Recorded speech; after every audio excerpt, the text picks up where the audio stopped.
點解佢會喺度噶？呢度教會嚟嘅，人人都嚟得。我問你點解佢會喺度啊？彼得問耶穌：我嘅弟兄得罪我寬恕佢7次可以嗎？耶穌回答佢話：唔係7次，係70個7次。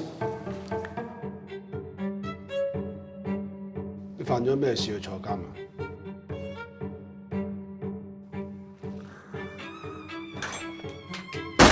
我是在罪孽裏生的，我是在罪孽裏生的，從我母親懷胎的時候就有了罪。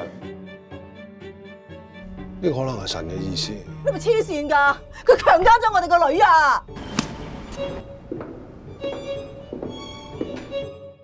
你咪想我死先去原諒我啊？我係想你死，但係唔係就咁死。